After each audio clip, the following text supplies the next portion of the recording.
In the last video, we showed you how to set variables with strings. Let's do that with numbers here. So let's just say we have a as our variable, and that's going to be equal to 5 like this. And then we'll just come down below here and we'll just print out a. We can go and we can see that that shows our print output like that. All right, so let's talk about some of the different things we can do with numbers. So they have all the arithmetic operators, which I think we went through most of them, but let's just cover those again. So let's come up here and we'll give ourselves a little space here. And we'll just say a is equal to, and we'll say 20. And then they have all the different arithmetic operators. So we got plus, we'll say plus 5 for this. And we can see we get 25 like that. Now let's copy this down a bunch more times and we'll just go over the other ones. So of course you have minus like that. And then if we just comment these out at the same time, we can see we get the minus. Then again, we can have multiplication just like this. Comment these out and you can see we get 100. That works. Let's go back here. Just regular division like this. Okay, and we get 4.0. So you see we're going to get a decimal there, a floating point number. And then there's a few other ones. So these are kind of the main ones that we've gone over here. Now let's talk about some of the other ones. So we can do integer division, which will divide the left by the right, and it's only going to keep the whole number component. So let's show you what that'll look like. So let's bring this back, and that's going to be done with the double slash here. So you can see we only get the whole number here, but let's change this over. So right now we're getting the same value basically, but imagine we have a different number here. So let's just go like this and we'll say 8 divided by 3 like that. So you can see we get the output of 2. So 2 times 3 is going to be 6. So it goes in only twice. So it's going to be only the whole number component left over. All right, and then again, I think we might have gone over the modulus already, but let's bring it down again and see it one more time. So let's say we have a modulus operator being used. So let's do a different one. We'll go 10 divided by 3. So 10 by 3 is going to have 1 left over. So we're going to have 3 goes into 10 3 times with a remainder of 1, and that's what we have there.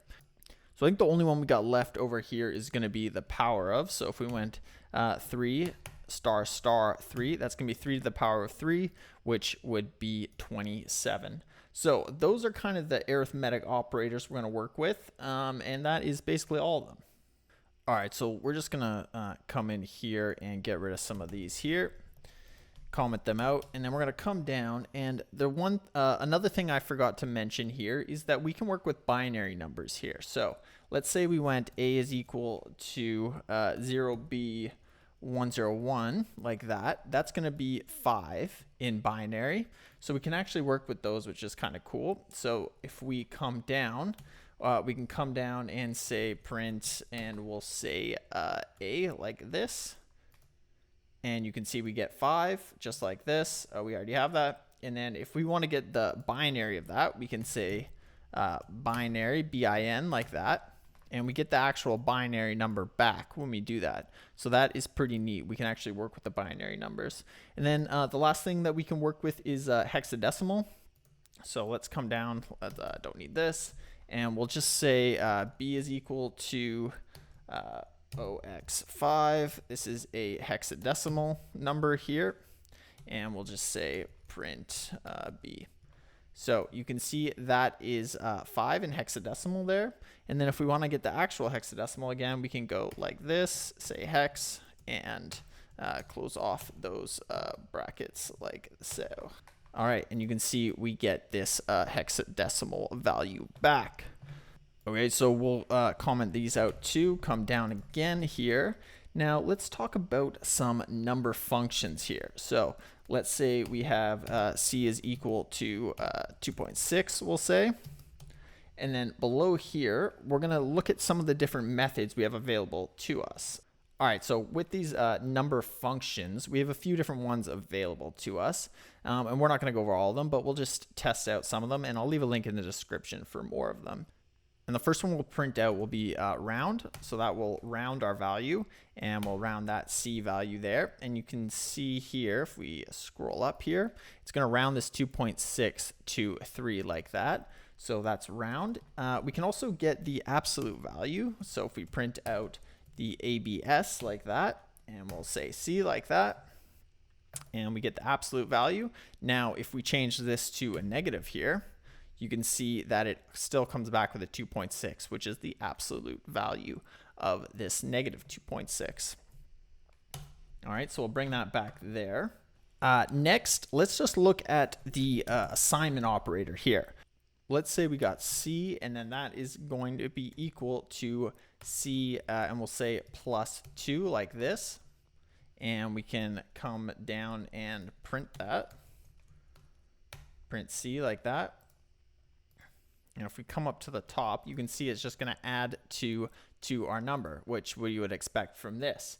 But with our assignment operator, we can also go like this and go C and say plus equals.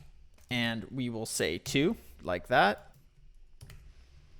And you can see we get the same 4.6 if we do that. So this and this are equivalent. So those are the exact same thing. And unlike JavaScript, we don't have any increment or decrement operators. So if we come like this, we can't go like C++ or C minus minus. Those aren't available to us in Python. Now let's comment some of these out here, and we'll come up here. And we have a bunch of other functions available to us in a library called math that we're going to bring in. So this is a library that we have to bring in. So we're importing math here, and then we'll come down and we'll use some of these to test things out. So let's actually bring this variable back. So we'll have our C of 2.6 there, and then we'll come down here and we'll say print, and we will say math dot. And you can see on this side, we have available to us all these different functions here. So let's start with one called floor here. So we'll go math.floor, and then we'll pass in that C that we have created up here. So when we do that, it's going to round down to 2. So that is what we get with floor. Let's copy this down. And we can do basically the same thing with ceil, which is going to be like ceiling. So rounding up to 3, basically. So those are 2 kind of round functions.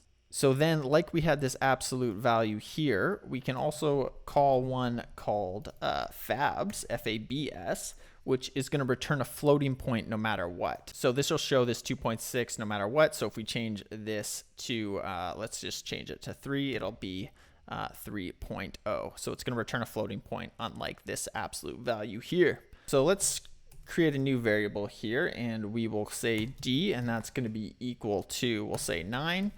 And then we'll come down here and keep going with some of these, and we'll say math dot, and we can go square root. So that's SQRT, and we'll pass in that D there and show you how this looks.